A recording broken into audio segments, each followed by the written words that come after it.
Musya, the classic Japanese tale of horror, is one of those games I rented as a kid because the box art looked cool. It was the first time I was introduced to Japanese folklore, and I thought it looked so cool. I remember really enjoying the music and the atmosphere of the game. However, one of the stages was a bit confusing, and I got lost in it.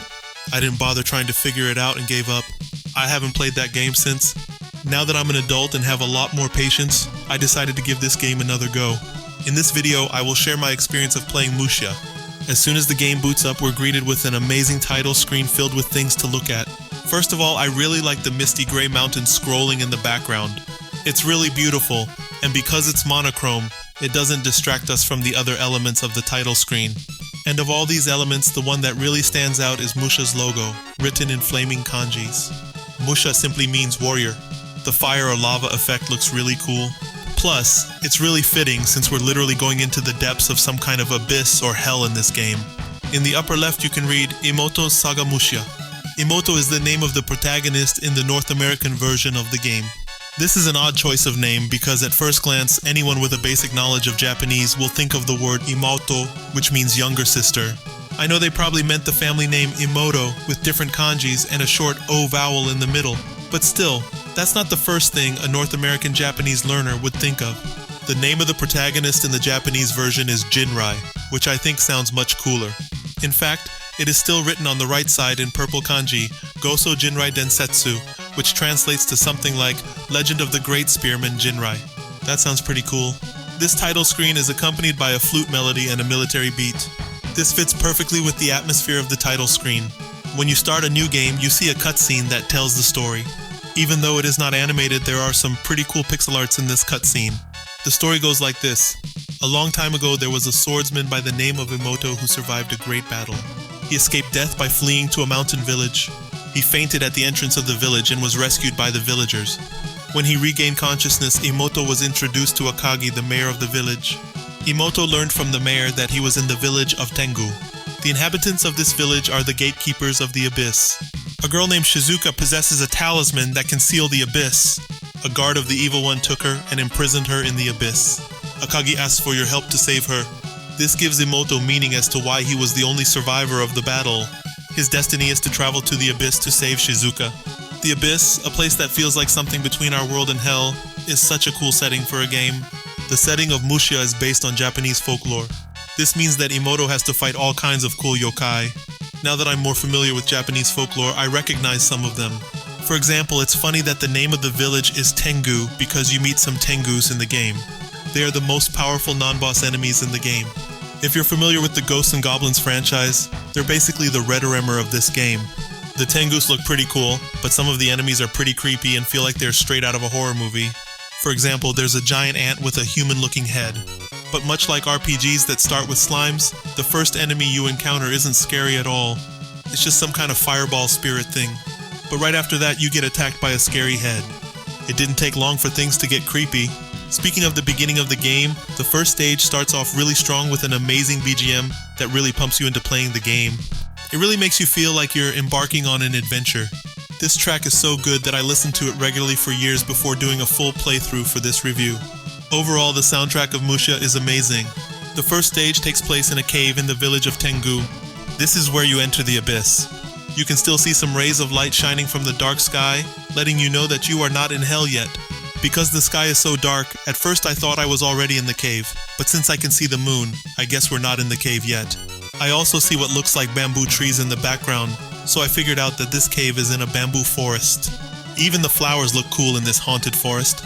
They kind of remind me of the Black Lotus from Magic the Gathering. Our path is lit by candles. I wonder who went to that dangerous place to light those candles. The transparency effect of the light from these candles looks really good. I also see that we are on some kind of wooden structure, the kind of structure you would see in a mine. So I guess Tengu used to be a mining town. Perhaps as they dug deeper and deeper into the cave, they discovered the entrance to the abyss. The backgrounds of Musya are filled with little details like this that allow you to speculate about what's going on. Later in the stage, you finally enter the cave. With the columns, stalactites, and stalagmites everywhere, it's a truly breathtaking view. And let's not forget the water. This stage has the most beautiful water I've ever seen in a 16-bit game. And as a nice little touch, there are colorful pixels at the bottom of the water, probably representing gems. Maybe this is what the villagers used to mine before the yokai took over. A bit deeper into the cave, there's a stream of water running down several columns. The artistry of Musya's pixel art is truly impressive. At the end of this pretty awesome first stage, you finally meet Shizuka. Then all of a sudden, she turns into a monster, and you realize that it was all just a trick. This had been done before in games like Splatterhouse, but I still thought it was really cool. And when it turns into a monster, a melancholic music starts to play.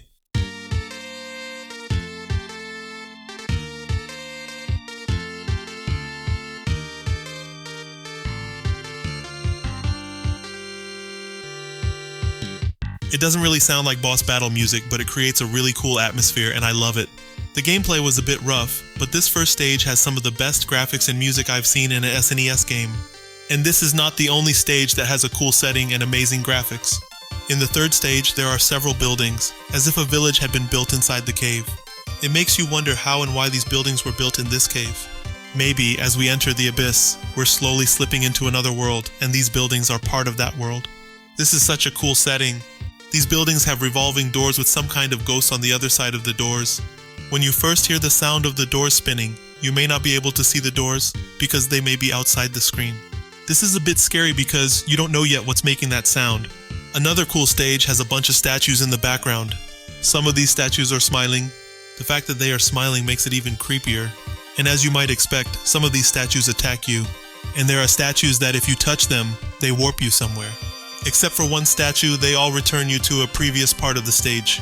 I remember this confusing me as a kid, and I'm pretty sure that's where I gave up. This time I found out that you have to touch the one with the blinking eyes. It wasn't that hard to figure out. I guess as a kid I gave up quickly because there was another game I wanted to play or something like that. Or maybe I quit because of the gameplay. Some parts of the gameplay are pretty cool, but there are some rough parts as well. The controls are one of the good parts in my opinion. Emoto is quite mobile and has a lot of cool abilities. For example, you can jump really high by pushing the up button while jumping. Also similar to Zelda 2, you can attack down while jumping. It would have been nice to be able to attack upwards as well, but unfortunately that is not possible. The jumps have a lot of verticality, but you cannot jump very far. It's not as bad as Ice Climber, but I wish you could jump farther. As for attacks, Emoto uses a spear. You can increase the range of your attack by obtaining an item. You get items from some kind of eggs. These H.R. Geiger-esque eggs fit in well with the game's creepy aesthetic. From these eggs, you can also get magic refills. In Musha, you can cast 5 different spells. You receive a new spell at the end of the first 4 levels. These spells are quite powerful and can wipe out all enemies on the screen. They also help deal some damage to bosses, but some spells don't work on some bosses. When a spell doesn't work on a boss, the game tells you. This is quite useful to prevent you from wasting more spells and time. However, the bosses have very simple patterns. Once you figure out these patterns, they are not too hard to beat. One of the spells is some kind of homing projectile that hits enemies on sight and lasts for quite a long time. This is very useful because sometimes there are many enemies coming at you at the same time. And sometimes these enemies spawn in your face out of nowhere, so you have to react really fast to kill them. And some enemies respawn immediately after being killed. Therefore, using this spell makes some zones much easier. Another useful way to get rid of enemies around you is the spinning attack. It is not as strong as a regular attack, but it attacks from all angles at the same time. This is especially useful for attacking enemies above you, since you can't perform regular attacks upwards. While using all these attacks, it's important to think about defense. You have a lot of hit points, but they can be depleted pretty quickly.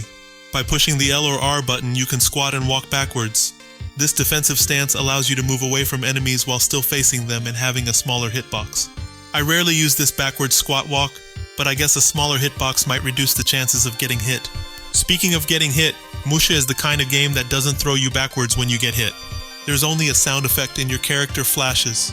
So if you have enough health and don't feel like fighting some enemies, you can just rush forward without worrying about getting thrown into a pit. Also, since there are yokai coming from the abyss, it kinda makes sense that you can just walk through them and it drains your life. That being said, I much prefer games that throw you backwards when you get hit. It's much more visceral and immersive that way. Speaking of being thrown into pits, sometimes there are secret paths in pits. This is a great incentive to explore and take leaps of faith by jumping into pits. But if you pay attention, you can sometimes see if there's a secret path inside a pit or not, so it's not that big of a risk. And similar to the Ghosts and Goblins games, you have to beat the first 3 stages twice to be able to access the last part of the game. If they didn't do that, the game would have been really short. On the second loop, the stages are filled with more enemies. However, you have a more powerful spear, so it balances things out. Almost all of the bosses on the second loop are different. These differences in the second loop are enough to keep the game from feeling too repetitive. After you have beaten the second loop, the last part of Musya consists of 2 stages. In the first stage, you fight against an army of soldiers who are presumably the ones who died in the battle you saw in the intro cutscene. I never saw it coming and I thought it was so cool. It gives depth and meaning to the stage and the protagonist. I thought there would only be a final boss after the second loop, but it turns out that Musha is longer than I thought, and it has a much more interesting setting and aesthetics than what I initially thought it would have. I can't think of many games released in North America from that era that were based on Japanese folklore. So playing Musya, the classic Japanese tale of horror, was quite refreshing. The graphics and the amazing music of Musha gave it an amazing atmosphere. In my opinion, it is one of the best looking 16-bit games ever made. The gameplay could have used some refinement, but it was still fun to play. It may not be one of those games like Super Castlevania 4 that you can never get tired of playing, but I still think a playthrough of Musha is a great experience. Thank you for watching and see you in the next video.